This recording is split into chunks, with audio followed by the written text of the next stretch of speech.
This is Cars and Bids. I'm Kennan. And I'm Doug, and today we have a challenge. Yes, a very exciting challenge because you know a lot about a lot of cars. However, old cars are a little blind spot that you seem to have. And today we're going to test your knowledge of old cars. Yeah, I literally know nothing about old cars. It's astonishing. Nothing.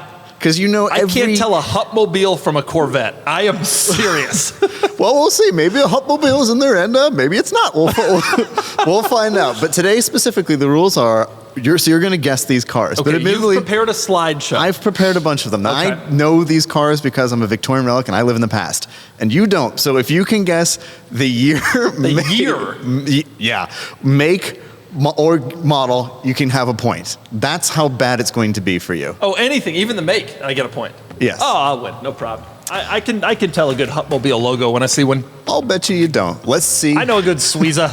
All right, bring it on. Let's see how you do.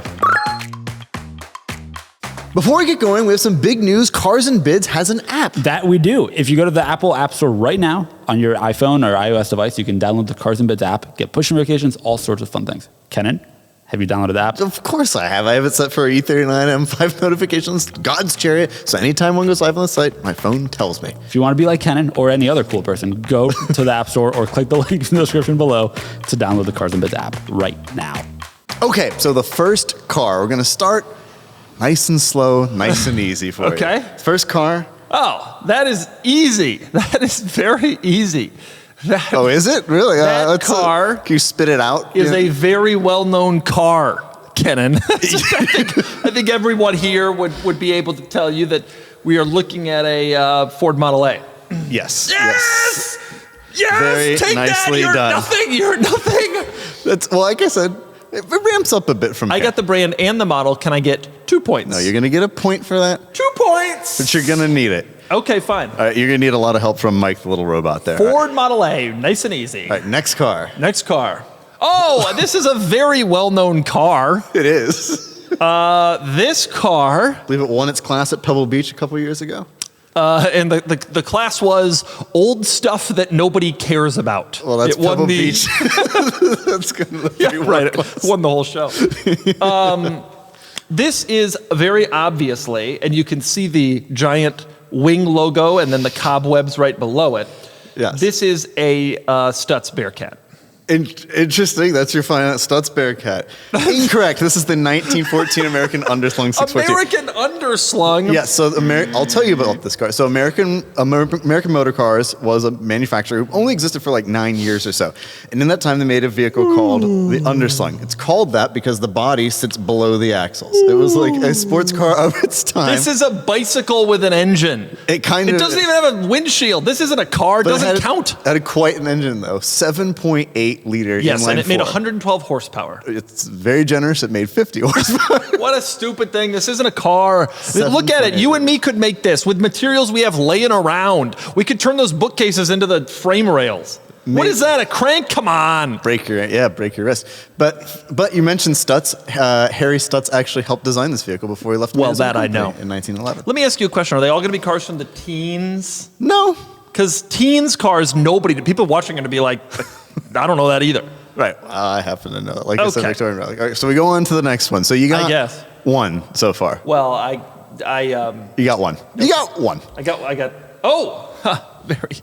very obvious vehicle, this one. Very, very obvious vehicle. It is, for those of us who know what it is. It's not a Cord. I know you thought initially it was a Cord. No. But it's not a Cord. No. Which is a real old automaker. That is an actual brand. Yes, they exist. This is actually a Duesenberg Model B. Oy. Model B Duesenberg. No, this is a 1932 Packard Super 8. Now, the reason the car... Packard and Duesenberg were friends. No, Are they you were only going to enemies. show me cars from the 1910s and 20s and 30s? No. I got no problem saying I don't know those cars. We're moving up through the generations. Well, we went here. from the 20s to 1914, so I'm not so sure about that. Yes, the Super 8 was very important. A friend of mine actually has one. She has the last unrestored one in the country. But it was important because in 32 they brought this out because during the Depression, they used to make only 12-cylinder cars were crazy expensive. They had to make things that were slightly more affordable, and so they made a straight 8 version of this car, and that's what this is. And it didn't work. And I know that because I only know cars from the 80s and up, and Packard's not one of the brands. So at some point between 1932 and the 80s, that all came to an end. They also brought the other like cost-saving measures where they brought coach building in-house because that saved them a lot of money, but it didn't work in the end and Packard disappeared. But what a beautiful car that is. Yeah, it looks fine. Yep. All right, moving on to the next one. Another bicycle with tires. What? You're all giving me brass era stuff. If it has a hand crank, it doesn't count. People watching are going to be like, these cars, no one knows what they are. I know what it is. These are the types of cars that people are dying off who own, and they're worth $9 now. You know what this car is. Every single car you've given me has been a brass era antique that can't go above 26 miles an hour. Right, and you know nothing about them. Not only do I not know what this car is, I don't care what this car is, and I'll say Duryea. Duryea? Oh, that's so infuriating because you already said it. It's a Stutz Bearcat. That's what a Stutz Bearcat looks like. Go back to it. That is a Stutz Bearcat. No, a Stutz Bearcat was more. No. It looked more like a Bearcat. There was no bear involved. And there wasn't a cat either. It was more pouncy. It did no such thing. Everyone watching this is going to be like, this car has a trunk as a trunk. This is, of course, he doesn't know what these are. No one knows what these cars are. That's true. One of the interesting things about Stutz Bearcat though, it had no doors. You just get in. It also doesn't have a starter. It also doesn't have, it doesn't have a lot of stuff that we take for granted. It doesn't have windows. It doesn't have a radio. It doesn't have any sort of climate control. It doesn't even have fenders. The fenders are like separate from the whole car and over the wheel. This isn't a car. Move on. Well, that's the Stutz Bearcat. And you said it. You know so little about Give me a 50s car. That's where I think it becomes interesting. All right, the next car. Oh, now this is well known.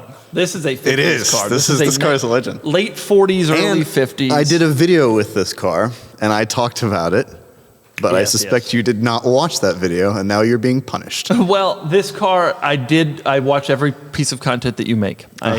It was in it. I stood next to it. I've seen it in person. And I know, and I think we all know, that this is a Lincoln Bluffmobile. Lincoln Bluffmobile. The Lincoln Bluffmobile, very famous automobile. No, this is actually interesting. So can you give me a year? Take a step. 47. 1947. 49. Interesting you said. So this is the Buick Y Job. It was made in 38. So this car was like it is incredible. This is a pre-war car, but it basically dictated after the war what Buicks were going to look like. I have absolutely zero guilt in not knowing any pre-war cars. Zero guilt. You're saying like, oh, you don't know anything about old cars? Yep. If you're going to show me pre-war stuff, the Y Job wasn't even made, by the way. It's a concept car. But it was a functional concept that was driven around. I'll show you some 90s concept cars. We'll see how well you do. The Pontiac Banshee? You know the Pontiac Banshee? I don't know the Pontiac Banshee. All I'm telling you is you're only showing me 20s and 30s car. Depression stuff? Nobody does depression stuff. Old cars. You know Nobody nothing. Has any. These are like not only these are antique cars. These are like the deepest antique vintage cars. None of these cars can go faster than I can walk. That should have been one of the rules. Yeah, it does only make 141 horsepower, I think, from its straight 8. Next car. But the next car. Now this is one you should know.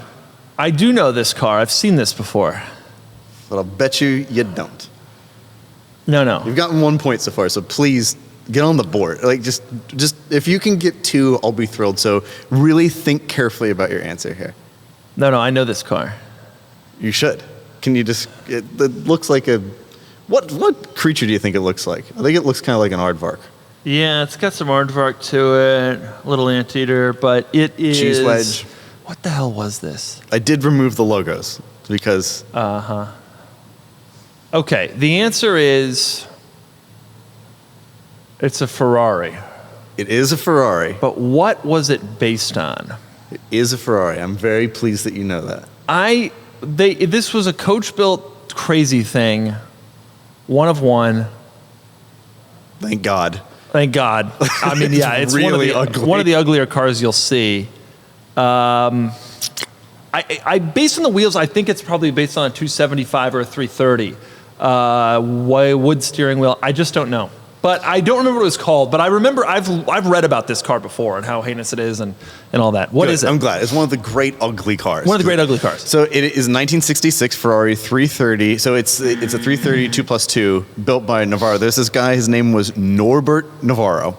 Not making it up. And he shouldn't have been making cars. No, he was a nightclub owner. And he wanted to have a 330, like a one-off thing built for him. And so he had Piero Drago, who famously did the Series 2 250 GTO, built, which also, to be honest, Series 1, gorgeous. Series 2, insane. There are and this car also is very There are a ugly. couple of Ferrari cues in this car. These little guys, which they pull off to do the... Yep, you put the sticks in. Exactly, and that's jack from it a up. lot of those era Ferraris. The wheels, the exhaust, the exhaust. Ansa That was like, that is a Ferrari. And you have to have seen it's a legend. I have seen it before. I don't think ever in person, but Ferrari has a few weird wagony 60s, 70s wagony hatchbacky things that were made by coach builders poorly, and this is one of them. I've seen one in person, and it was a heinous thing, but it wasn't this one. I've never seen this one in person, but I would love to because my God. Oh yeah, you'd want to make fun of it. You want to make fun of it to its face. Well, I just want to see, you know how sometimes cars in pictures are really ugly and you see them in person. It's like, yeah, it's not so bad. I'll bet it's worse. I think look at the like square. The front is terrible. The back is bad, but by only looking and focusing on the back, you really ignore the fact that they had no idea how to finish this line, and so they were just like, we're just gonna stop.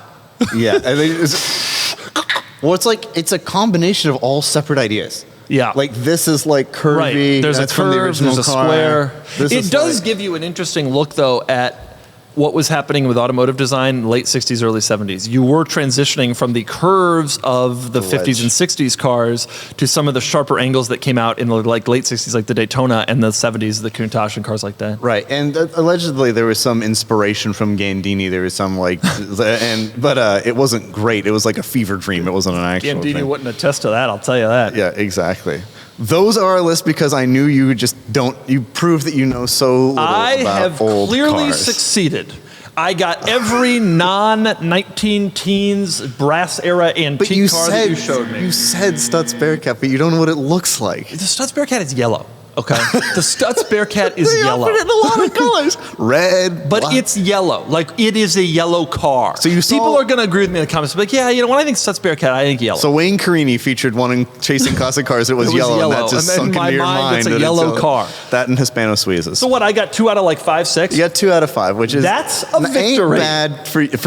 Honestly, I'm proud that you got those, and I'm glad you at least got the Model A because man. So I know 40% of classic cars.